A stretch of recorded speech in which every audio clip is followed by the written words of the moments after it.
Assalamualaikum warahmatullahi wabarakatuh. Ketemu lagi dengan saya Lani Rumianti. Kali ini kita akan meneruskan materi tentang matematika lanjut, lebih tepatnya di 11.2, yaitu tentang vektor. Nah, kita langsung saja simak bersama-sama ya. Nah, di sini untuk vektor perlu diingat ini adalah kajian dari matematika dasar. Di sini sebelum Anda membahas lebih lanjut tentang vektor, maka Anda harus bisa mendefinisikan. Nah, di sini definisi dari vektor itu sendiri adalah yaitu sesuatu yang memiliki besar atau panjang, atau bahasa Inggrisnya adalah magnitude, dan arah.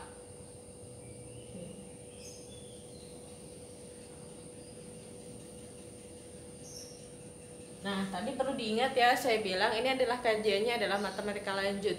Jika yang dibahas adalah fisika, maka ada satu lagi syarat disebut sebagai vektor, yaitu mempunyai satuan. Nah, tetapi karena tadi kita membahasnya adalah matematika lanjut, maka di sini ada dua syarat untuk disebut vektor. Yang pertama, dia memiliki besar atau panjang atau magnitude. Kemudian yang kedua, dia memiliki arah. Nah, di sini gambarnya kita gambarkan seperti ini contohnya. Nah, di sini paling awal ini adalah pangkal atau ekor seperti itu. Kemudian di paling ujung ini adalah kepala atau ujung dari vektor. Kemudian dari sini ke sini, nah ini adalah besar atau panjang atau magnitude seperti itu. Kemudian yang terakhir yang di sini ini adalah arah. Seperti itu. Ini adalah penggambaran dari vektor. Jadi saya ulang lagi, untuk vektor itu ada bagian-bagiannya. Yang pertama di titik sini ini adalah pangkal atau ekor dari vektor. Kemudian yang ujung paling atas ini adalah kepala atau ujung vektor. Kemudian sepanjang garisnya dari sini ke sini ini adalah panjang vektor atau besar vektor atau magnitude-nya. Kemudian yang terakhir di sini adalah arahnya. Kalau dia ke sana maka dia arahnya adalah positif, sedangkan apabila dia arahnya ke kanan ya, ke kanan dia positif, kalau ke kiri dia negatif. Kalau dia ke atas positif, kalau dia ke bawah negatif. Jadi seperti koordinat kartesius seperti itu. Kemudian di sini untuk penulisannya, jadi ada dua cara. Cara yang pertama adalah tegak dan bold. Jadi yang pertama caranya adalah ditulis dengan huruf tegak, kemudian hurufnya bold atau dicetak tebal. Kemudian cara yang kedua adalah miring dan tanda panah.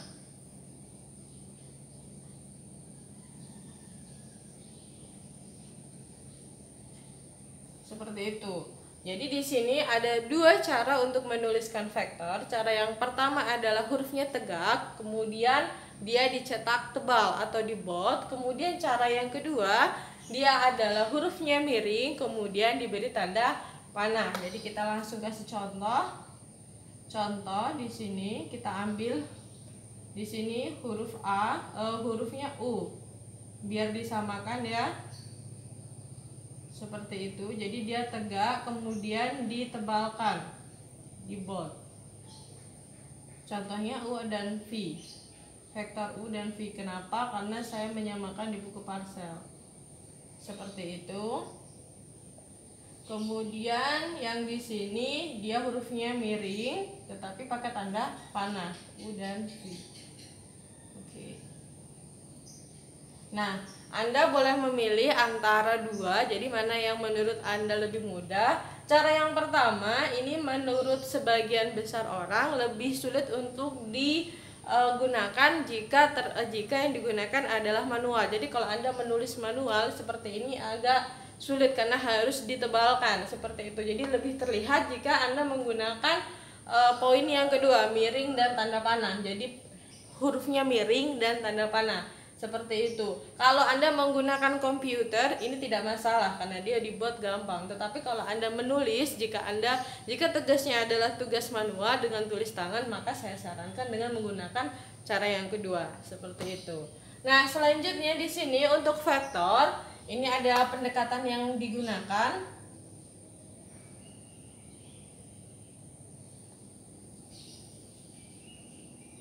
Pendekatan yang pertama itu adalah geometri. Sedangkan pendekatan yang kedua adalah aljabar. Nah, di sini ada dua yang biasa digunakan untuk geometri. Ini membahas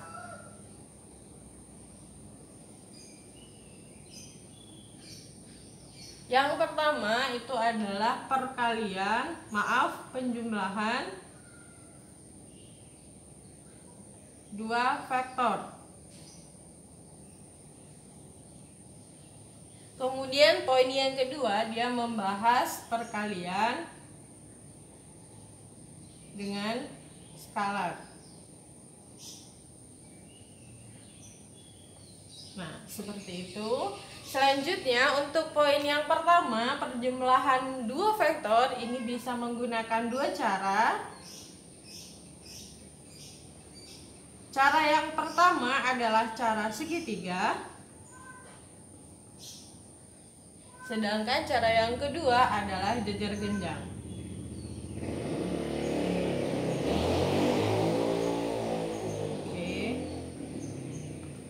Nah, di sini jika Anda menggunakan cara segitiga, maka di sini Anda harus menempatkan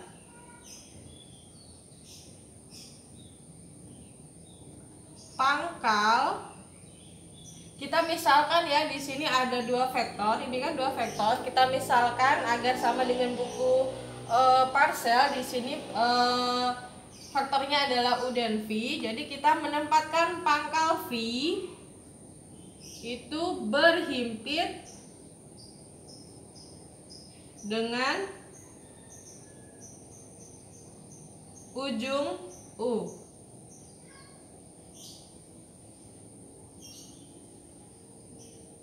Nah, seperti itu. Jadi untuk yang cara segitiga yaitu menempatkan pangkal V berhimpit dengan ujung U. Jadi kita langsung contohkan.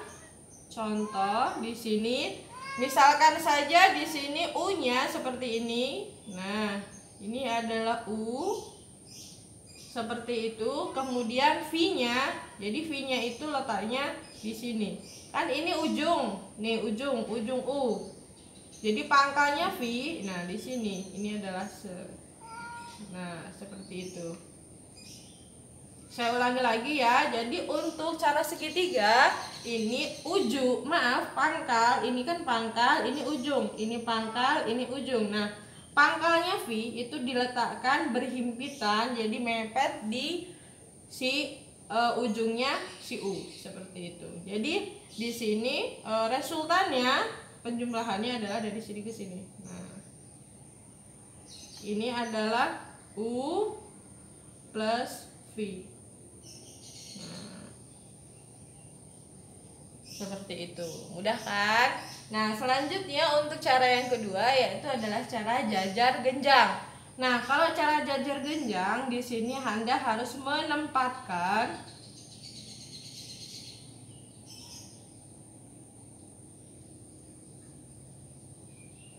pangkal V berhimpitan dengan pangkal U.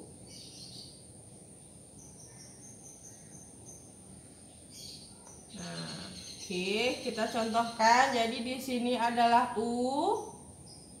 Kita samakan ya. Ini adalah arahnya U. Sedangkan di sini V-nya. Jadi V-nya agak ke bawah, jadi ditaruh di sini. Nah, sip. Oke, ini adalah V-nya. Bisa dilihat ya. Jadi di sini berhimpitan. Pangkal U sama pangkal V-nya berhimpitan. Kalau cara yang digunakan adalah cara jajar ganjang. Nah, resultannya di mana? Resultannya adalah perpanjangan dari si masing-masing vektornya, seperti itu. Jadi kita seperti ini. Nah, oke. Jadi perpotongan antara perpanjangannya tadi, inilah yang namanya resultannya. Jadi ini adalah U plus V. Oke. Nah, seperti itu. Oke. Jadi di sini untuk penjumlahan bisa menggunakan dua cara, cara segitiga ataupun cara jajar jenjang dengan perbedaannya yang tadi barusan saya jelaskan. Selanjutnya untuk perkalian dengan skalar, ini contohnya saja. Di sini saya langsung kasih contoh. Misalkan di sini 2U. Nah, 2U. Jadi tadi di sini ya. Kita misalkan ini adalah U. Nah, ini adalah U. Maka perkalian dengan skala dikalikan dengan 2U. Jadi 2 kalinya U. Jadi di sini 1U, kemudian balik lagi di sini U lagi. Nah, jadi ini ke sini adalah 2U. Biasanya penulisannya menggunakan garis putus-putus boleh ataupun langsung boleh. Seperti itu. Jadi ini anggap saja sama ya. Jadi ini adalah U. Di sini U, di sini U juga. Jadi totalnya adalah 2U. Seperti itu. Jadi dikalikan dengan skalar. Skalarnya itu adalah 2. Jadi berapapun angkanya. Jadi nanti bisa saja dikalikan dengan 5, 10, tapi prinsipnya sama. Jadi dia dikalikan kelipatannya. Nah, ini contoh dari perkalian dengan skalar. Saya contohkan satu saja ya untuk menghemat waktu. Jadi di sini contohnya adalah 2U. Anda boleh membuang ini, boleh langsung begini boleh, ataupun masih menuliskannya juga tidak apa-apa. Seperti itu. Oke, selanjutnya untuk aljabar, di sini pendekatan yang kedua tadi yang saya sampaikan adalah aljabar. Nah, pada saat menggunakan aljabar di sini ada beberapa poin yang akan dijelaskan, yaitu yang pertama penjumlahan dan pengurangan. Saya jadikan satu tempat saja karena posisinya tempatnya tidak cukup, atau ke bawah saja. Nah, untuk penjumlahan di sini penjumlahannya adalah saya agak bawahkan saja biar lebih rapi. Nah, di sini saja. Oke. Yang pertama adalah penjumlahan dan pengurangan.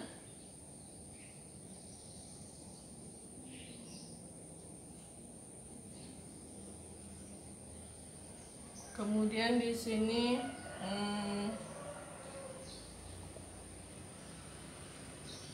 perkalian dengan skalar. Kemudian yang di sini adalah besar atau panjang. Kemudian di sini vektor satuan. Oke.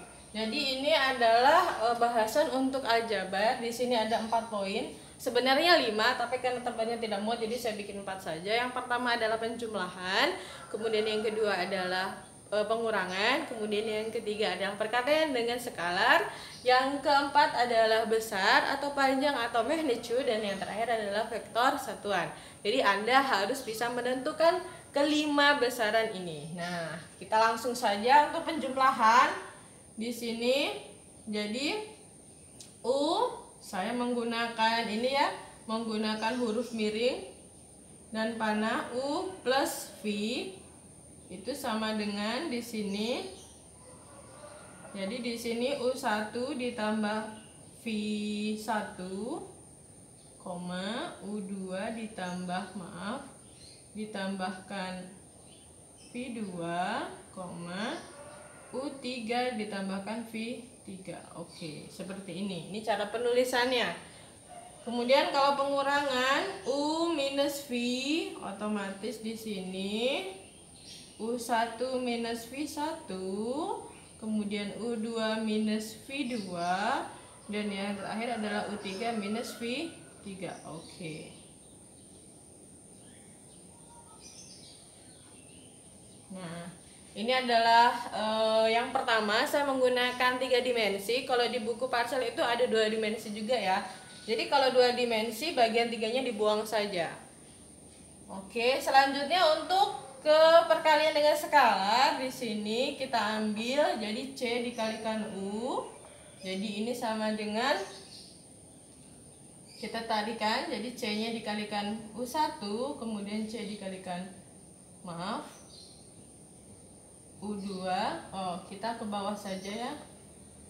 Ini nanti kita ulang lagi saja. C dikalikan U sama dengan, C dikalikan U1, C dikalikan U2, C dikalikan U3.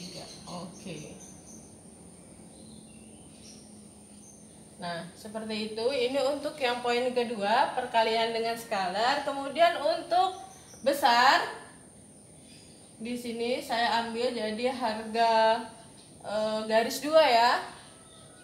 Besar dari U kita ambil salah satu U ya. Anda boleh menggunakan U, menggunakan V ataupun huruf lain. Ini adalah di sini kuadrat dari penjumlahan, akar kuadrat dari penjumlahan dari setiap suku-sukunya. Jadi U1 kuadrat ditambah U2 kuadrat ditambah U3 kuadrat. Ini huruf U-nya bisa dirubah-rubah ya. Yang pasti dia adalah faktor. Kemudian yang terakhir adalah vektor satuan. Jadi di sini vektor satuan itu definisinya vektor yang besarnya atau panjangnya satu satuan. Jadi dia panjangnya adalah 1 dan searah dengan vektor itu. Nah, vektor satuan itu contohnya adalah IJK. Jadi IJK itu adalah vektor satuan dari si vektornya, seperti itu. Jadi dia nilainya 1, syaratnya disebut sebagai vektor satuan, nilainya besarnya atau panjangnya atau magnitude-nya itu adalah 1, kemudian dia searah dengan vektor itu. Nah, untuk mencari vektornya di sini rumusnya sepertinya spidolnya sudah habis. Jadi rumusnya di sini U adalah U itu sendiri dibandingkan dengan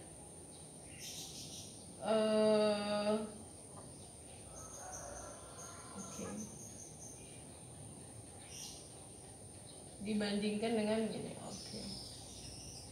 Nah, seperti itu. Jadi besarnya U itu adalah vektor itu dibagi dengan besarnya atau panjangnya, seperti itu.